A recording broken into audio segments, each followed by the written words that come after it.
Hello and welcome. I'm Jeff Schulenberger, and this is Compact Conversations, the podcast where I sit down with one of Compact's contributors each week to discuss one of our articles.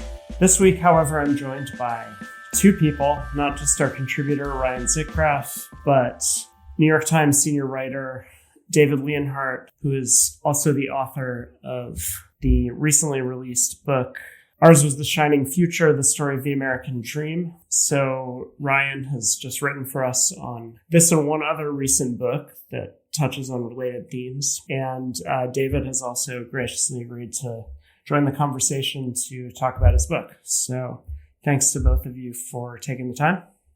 Thanks for having us, Jeff. So turning first to David, could you tell us a bit about the book, what inspired you to write it, and what you're attempting to do with it?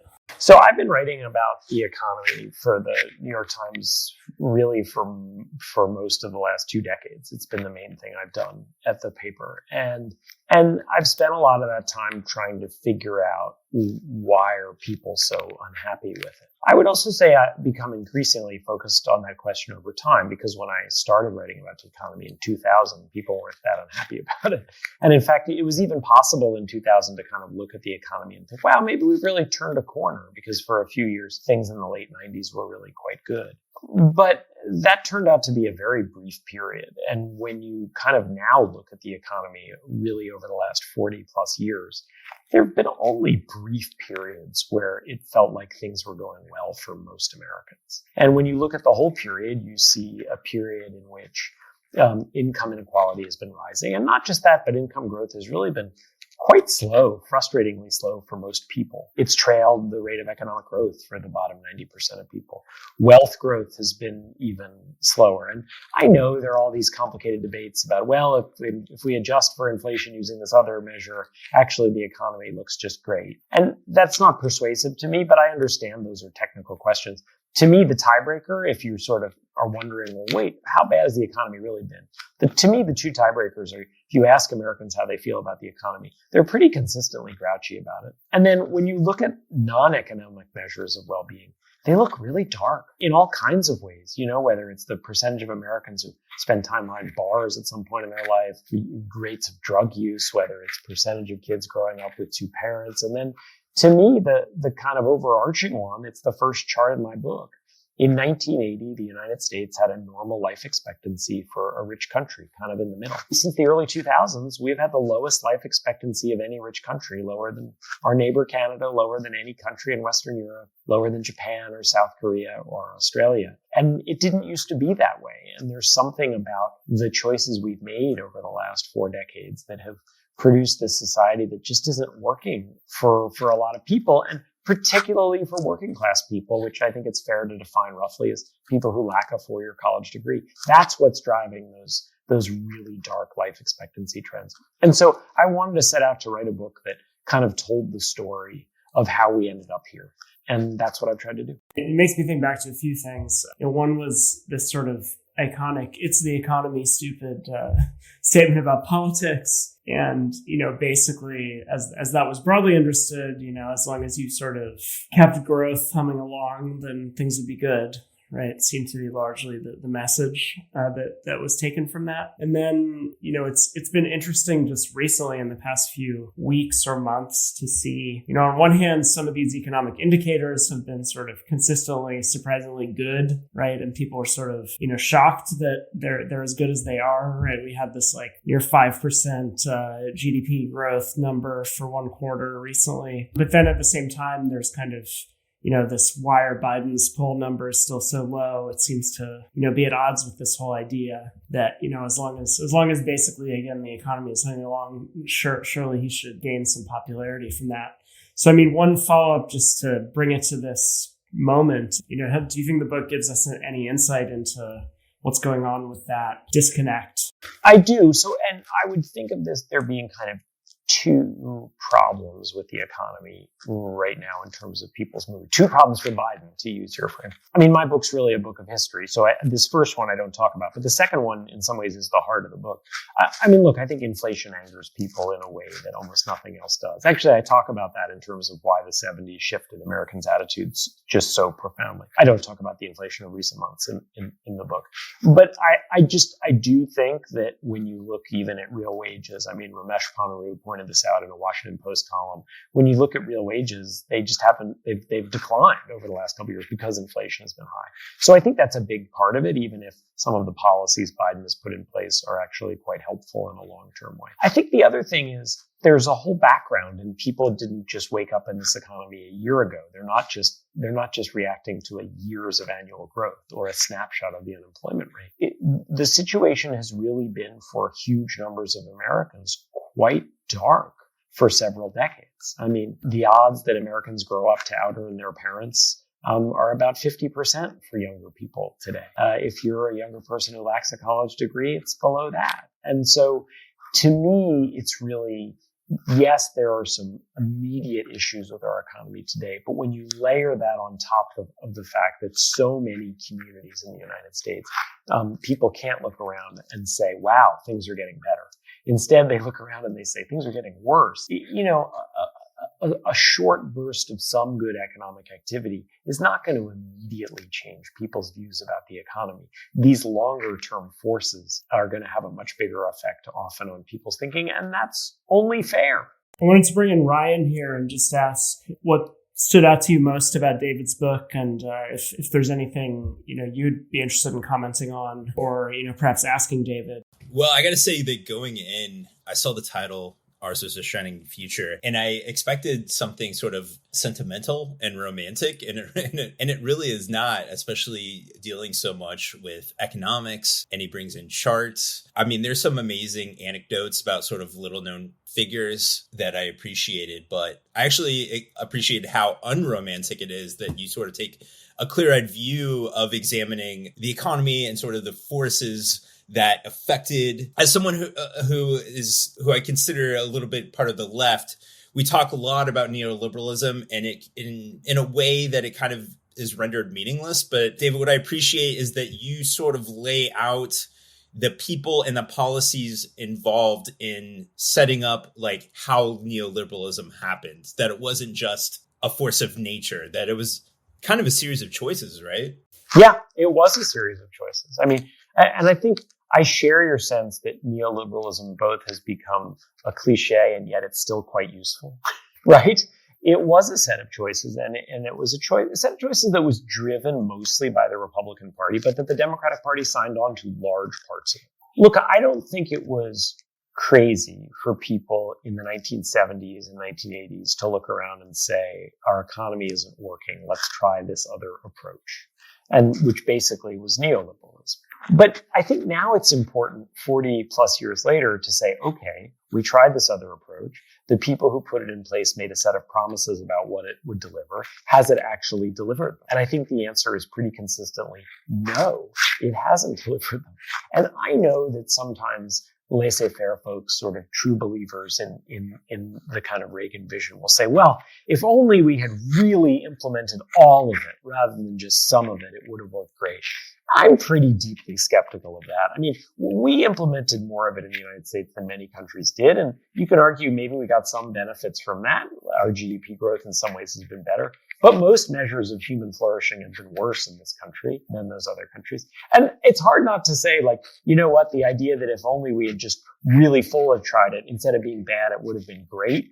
It's the kind of thing that Soviets would used to say. You know what I mean? Like, the problem with the Soviet Union was not enough communism. It's just kind of not an argument that, to me, is particularly credible. That we went really far in this direction. It wasn't good, but if we had kept going, it would have been great. And so I think to judge kind of neoliberalism on the merits relative to its own promises, it's been a massive disappointment. And I understand why people on both the right and the left are saying, wait a second, maybe we should revisit this. Unrelated or semi-relatedly, I just wrote a long piece about Chile, which is known as a sort of laboratory of neoliberalism, of these kind of free market policies. And it's a long review essay about a book that kind of charts the economic and political history of Chile. So I've kind of been thinking about this in that context. And, something that's kind of striking there is that, you have what seems like, perhaps a much more clear-cut success story, and at least has this by the numbers, that,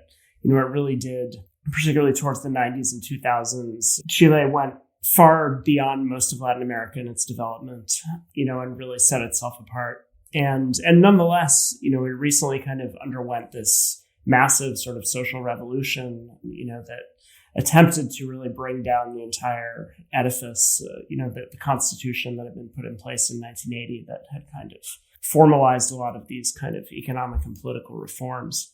So the thing that struck me there is the book kind of tries to puzzle through why people turned against this model when it seemed to have made them richer, right? And it suggested, in part that there were perhaps diminishing returns from it, but also that, and this is where I get to a question, which is, part of this is if we take the measurements that are sort of presented to us, and sort of assume that that's a valid way of measuring, people's sense of well-being, of like the broader health of their country and so on, we're perhaps leaving behind other ways of assessing that, right? And so, part of what I'm interested in is the problem, the results aren't as good, or that, it's attuned us to ways of thinking about what's successful that don't or that leave out a great deal and that don't capture the whole picture.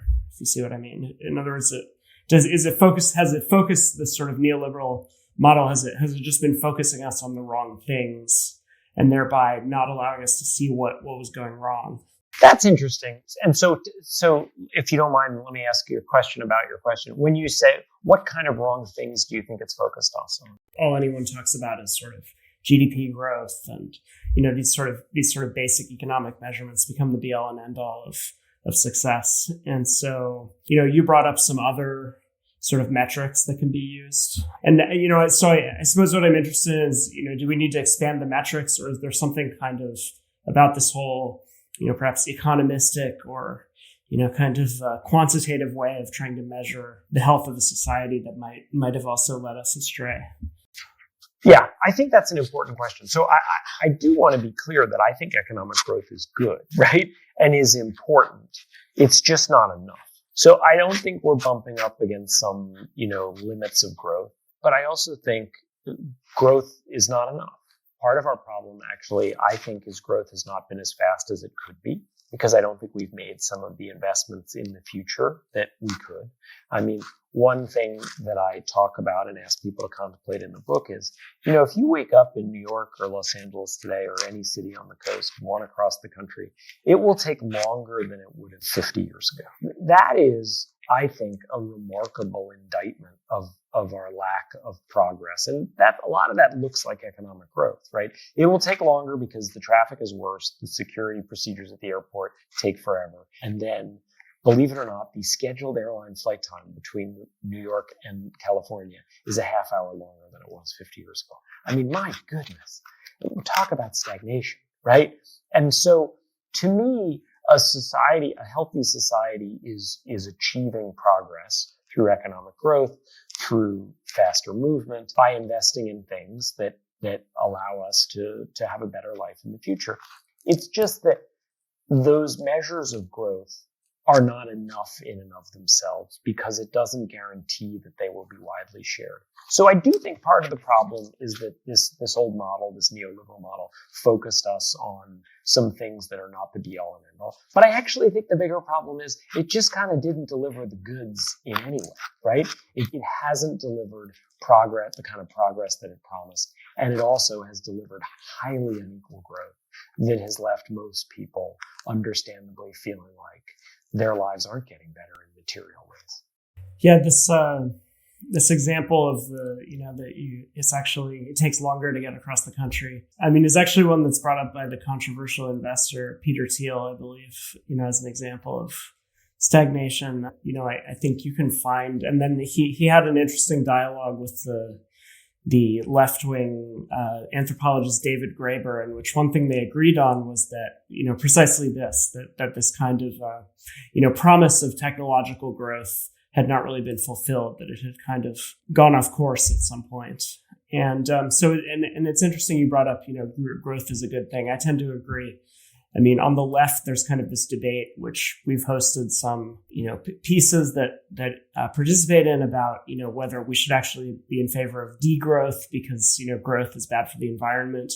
For the most part, we at Compact and the writers we publish tend to be very pro-growth. And, Ryan comes from, a left-wing sort of Marxist background. I'm curious, what your take is on that sort of growth question. And I wonder whether this point, I was sort of pointing to and that David was discussing of like, if we, on one hand, if we say, growth is the wrong metric, we need to be looking elsewhere, then, potentially that tips us over into this growth doesn't matter kind of framework. So Ryan, I'm curious what you think about that question. I'm not anti-growth. And I think that, the whole degrowth movement is sort of politically unviable. I actually think that it probably gets more attention than, if you polled 100 people, you probably get a lot of like, what? But you probably, if you explained it a little bit, you probably wouldn't win many votes, which is why you don't hear many Democratic politicians or really anybody talk about it. It tends to be in these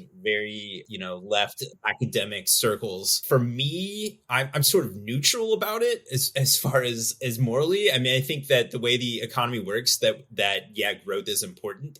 For me, interested more in about equality, a degrowth economy is not going to win, and it's not going to be very successful. Yeah, I think this point about equality is important. It's interesting. I was kind of at a table with some libertarians recently, and they kind of we're pretty much as often libertarians are of the position that a lot of the stuff we're worrying about here, including inequality, is kind of not really the point. We should just be worried about, creating wealth, right? Just generating wealth. Everything else will sort itself out. So this is still a position that you can find plenty of people who take. And often those people, are at quite well-funded think tanks. But, I'm interested in this point about equality because I think, clearly it has something to do with these kind of, these failings of the model that we've had, right? That the underlying assumption was that you could just generate wealth and other things would sort themselves out. But, in terms of how people feel and experience growth, how exactly it's shaking out to them in comparison with other people is going to be how they experience it. So, in terms of how you've looked at it, David, and then I think sometimes, in America, there's kind of mixed, and, your book is about the American dream, which I think is often conflicted about equality, right? There's sort of a fear of equality being some kind of, one size fits all, forced equal outcomes kind of idea that would work against this kind of notion of the entrepreneurial self-made person. But, at the same time, there is a kind of, and there are particularly moments in American history, of course, when equality is valued and is pursued. So how does that fit into the story?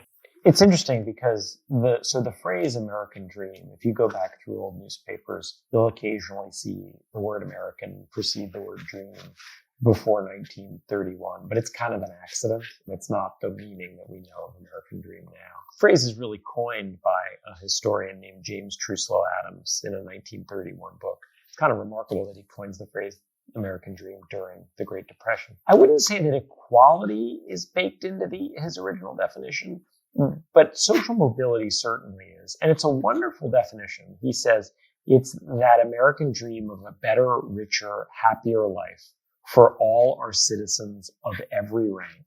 And then he goes on to say it's been the United States' greatest contribution to the world. And I love all three of those pillars holding it up. So there's better, richer, happier life, which is progress, basically. Whether it's over your life or compared to your parents' life, you're going to have a better life. There's all our citizens of every rank, making clear this is meant to be an expansive dream that includes everybody, or at least all groups. And then the idea that there's something distinctly American about it, which I think is true in many ways. Even for all our problems, where do people around the world want to move? They want to move here. To me, yes, the idea of equality, there are parts of the American tradition that look at it and say, oh, wait a second, are we getting into kind of forced equal outcomes, which doesn't end well? And I understand some of those fears, but that's not really the risk that we've run in this country, right? The problem hasn't been, unlike some other countries, right? I mean, China's great boom came when it moved away from that kind of model. But in our country, we've tended to be on the other side of the spectrum. And I think one of the things we've seen over the last 4 decades is an economy where we just don't worry about equality and think it takes care of itself, often is an economy in which it's so terribly unequal that by almost any measure, maybe except for the very most affluent people, it just doesn't work that well.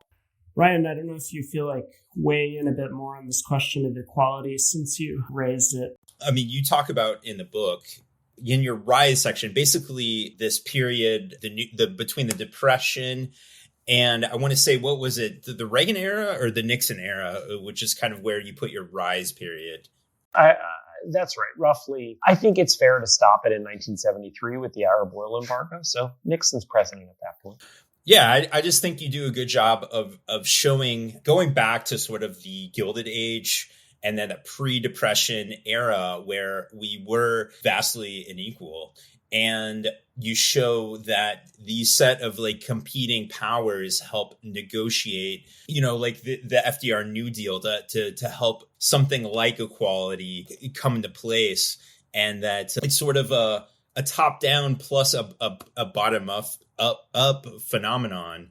And there's sort of like these, what would you call it? Like 3 power bases that are sort of interacting with each other? Government, corporations, and labor. I think one of the things that is kind of quite important, that top down and bottom up, thinking about both of them, I appreciate your highlighting that because I think that the progressive era, although they talked about labor unions somewhat, they didn't really do that much to empower labor unions. And the progressive era of the late 19th and early 20th century was in many ways a top-down movement in which basically relatively well-off, highly educated progressives tried to make life better for other people through benefits and through laws. And look, they had a lot of huge successes. I'm not dismissing them. Child labor laws are a great accomplishment, and so were some of their other steps. But it really was top down in that way. And then I think what the Roosevelt era, and not just the Roosevelt era, but the Eisenhower era as well, married to that was a bottom-up approach as well, mostly through labor unions, where it's not just government passing policies to help people who are lower income. It's lower income people having the collective bargaining power to negotiate their own raises, and then help making sure they elect politicians who allow the unions to exist. And I actually think progressivism today has ended up back in a much more top-down approach, which is let's expand benefit programs, let's do this, but not really listening to the views of working class people who tend to be much more moderate on many social issues than a lot of more elite Democrats are. And so it's top-down in that way. It's saying to people, no, you need to think this way on this issue.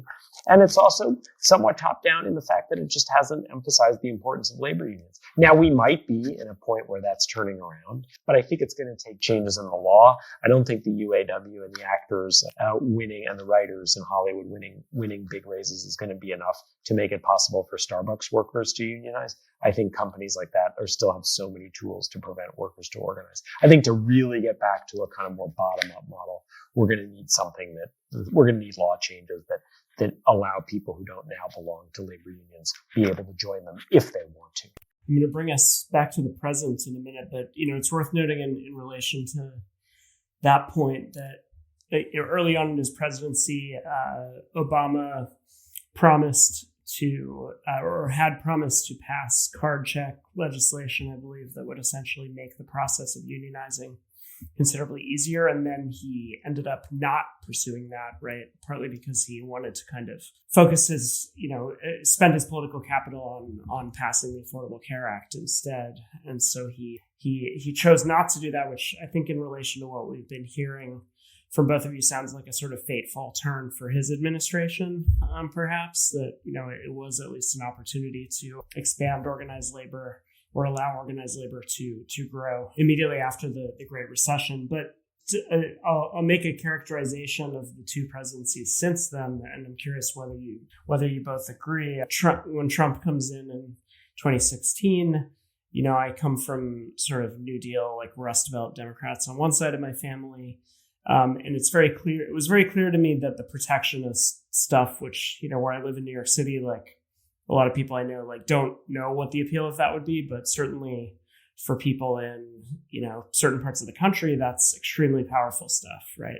Proposing to reintroduce tariffs, protect industries. And, that had I think a potency that helped explain why he won states like Michigan, Wisconsin. And, so Trump kind of offered one version of this, turn away from the previous paradigm, right, which was protectionism, also within the Republican Party saying, I'm not going to touch Social Security, I'm not going to touch Medicare.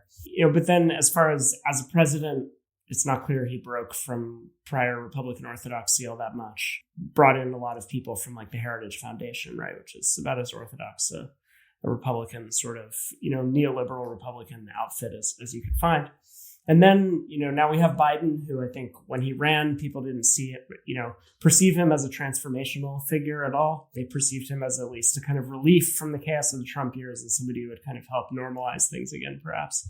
As it turns out, it's sort of, perhaps the opposite effect, where he was not expected to be transformational, but, perhaps in certain ways he is turning out to be. So I don't know that's at least an attempt to assess these two attempts at a sort of post-neoliberal administration. I don't know if you would agree with that characterization. I think that I'm not sure Obama could have gotten card check passed even if he'd made it a top priority. But you're right, he certainly didn't make it a top priority. There's actually a larger history there that's quite interesting. I mean, labor law reform is the only major part of the Great Society that LBJ didn't get passed. And I actually think he might have had a better chance than any of them. It wasn't guaranteed, but LBJ, of course, was famously good at lobbying the Senate. And Jimmy Carter chose to emphasize Panama Canal instead of labor law reform. And as you just mentioned, Obama didn't get it done. And Biden's also not going to get it done. I do think it's one of these things. And for it to happen, it's going to have to move up the priority list for an incoming president. I mean, Obama made it very clear that if he was elected, he was going to go for expanding health insurance, and he did it. And that's improved a lot of people's lives. And Biden made it very clear that climate change would be a huge priority of his, and he did it. And so I think if we kind of see a Democrat saying, not that it's that they're in favor of it, but it's their sixth or seventh priority, but, one or two or something like that, that might be the kind of thing that it takes to happen. As for your broader question, I definitely think Donald Trump basically created a situation where even if he didn't pursue his populism, he made people on both sides realize just how popular departing from some of the Paul Ryanism could be. Yeah, and didn't we kind of see that last night during the Republican debate where you had Nikki Haley kind of representing sort of the older Republican establishment talking points, and then you had Vivek, who is more of a populist. So it was interesting to see how those dynamics play out. Yeah, Trump's the best at it among the Republicans, but it's no longer just about him. And by the best, I mean the rhetoric, right? Jeff, as you pointed out, the policies are not necessarily connected with rhetoric. I'm curious, just perhaps to wrap up, what are both of your assessments of the Biden administration so far, particularly on the issues that we've discussed? How much progress has been made, perhaps getting us past some of the stagnation we've been discussing? There's part of me that has a hard time evaluating him because, when he came into office, COVID was a big thing, and there was a ton of money and investment poured into COVID aid, and there's a sort of the sense of emergency. A lot of that enabled things that would have never happened a few years ago. And now that is sort of running out, and we're seeing a little bit of a return back to of the economics and the politics of 2019. On the other hand, there were things like Build Back Better, which, he wasn't able to swing as big as he was able to. I would say, between that and the CHIPS Act, that he's been sort of medium. I hesitate to use the term transformational. I mean, as I say in the piece, he's been the best president of my lifetime, even though, again, it's mostly just reading about him in the paper or in David's newsletter. When I actually see him on TV, I'm like, okay, I get why people are skeptical of him. But as far as just policy goes, as far as the last 40 years, which David documents in his book, I think he's been the best president. I agree that transformational is at this point too strong. And I think, look, he's meaningfully changed the direction of economic policy, right? If you think about the kind of investments he's made, chips, infrastructure, if you think about the fact that he's basically continued some skepticism toward free trade. And if you think about how much, even if he hasn't passed labor law reform, he's embraced organized labor, that certainly make it more likely that that will be a centerpiece of a future Democratic president, or maybe even in some world where he gets reelected and the Democrats have both houses of Congress even in his second term, as unlikely as that scenario may be, given the kind of map. I don't mean his reelection. He might get reelected. I just mean the idea that Democrats control it all. I think Biden has really kind of made an important shift. I think much of it is probably valuable and has reflected the reality that what was happening before wasn't working. There's also just the reality that the short-term economy has problems, that there's still a lot of disorder in American life, post-COVID disorder, failure to get immigration under control. And so I understand why people aren't that happy. And I think it's really hard to know how history will ultimately judge Joe Biden. He has not been a caretaker. He has meaningfully changed the trajectory of economic policy in this country. Okay, with that, we'll say thank you to both of you, David and Ryan. Thank you. Thank you. Ryan's piece up on Compact today, November 9th, and it discusses David's book, Ours Was the Shining Future, The Story of the American Dream, as well as Where Have All the Democrats Gone by John Judas and Roy Teixeira. So check that out on Compact. Check out David's writing at the New York Times. Subscribe to his newsletter, as do I and Ryan. Some of the richest analysis you'll find from the Times. Beyond that, if you enjoyed this, please rate us and give us 5 stars. And also please subscribe at compactmag.com/subscribe to access all of our articles, past, present, and future. So thanks again to you both. More again next week.